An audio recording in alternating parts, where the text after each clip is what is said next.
बहुत समय पहले की बात है। श्याम नाम का आदमी अपनी बेटी पायल के साथ रहता था। पायल बहुत ही छोटी थी, तभी ही उसकी माँ गुजर गई थी। श्याम अकेले ही पायल का ख्याल रखता था और अपने घर को संभालता था। एक दिन श्याम का दोस्त मनोज श्याम के घर आता है और मनोज को श्याम का ये हालत देखकर बहुत बुरा लगता है। श्याम, तुम कब तक ऐसे ही रहोगे?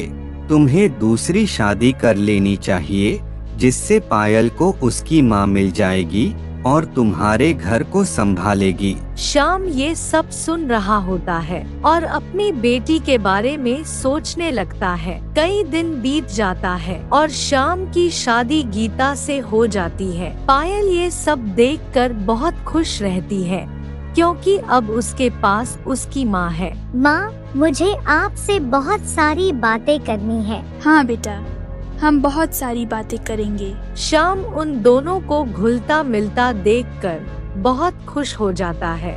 गीता पायल का ख्याल रखने लगती है। अब ऐसे ही 2 साल बीत जाता है। गीता एक लड़की को जन्म देती है। गीता अस्पताल से घर आ जाती है और अपनी बेटी को देखकर सोचने लगती है, अब मुझे उस पायल के बारे में सोचना छोड़कर अपनी बेटी के बारे में सोचना चाहिए। गीता अब पायल के साथ सौतेला व्यवहार करने लगती है। पायल को समझ नहीं आता है कि उसकी माँ ऐसा क्यों कर रही है। पायल अपनी सौतेली माँ से बोलती है, माँ, आप मुझसे ऐसे क्यों बात कर रही हैं? मैं तुम्हारी सौतेली माँ हूँ, इसलिए मैं तुम्हारे साथ ऐसा व्यवहार कर रही हूँ। दिन बीतता चला जाता है और गीता पायल से घर का काम करवाने लगती है और कभी कभी घर का काम ना करने पर डंडा से पायल को पीटती। एक बार जब पायल घर का काम कर रही थी,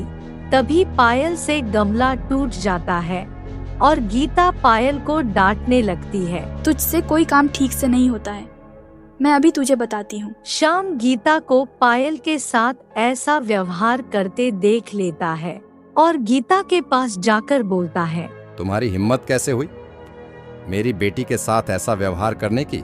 तुम अभी मेरे घर से निकल जाओ। पापा, माँ की कोई गलती नहीं है। वो तो मुझसे गमला टूट गया तो माँ मुझे समझा रही थी। गीता को ये सब देखकर अपनी गलती का एहसास होता है। मुझे माफ कर दीजिए, मुझसे बहुत बड़ी गलती हो गई है। इतने दिनों से मैं अपनी एक बेटी के लिए अपनी दूसरी बेटी के साथ गलत कर रही थी। मैं कुछ नहीं सुनना चाहता हूँ, तुम निकल जाओ मेरे घर से। पापा, माँ को माफ कर दीजिए।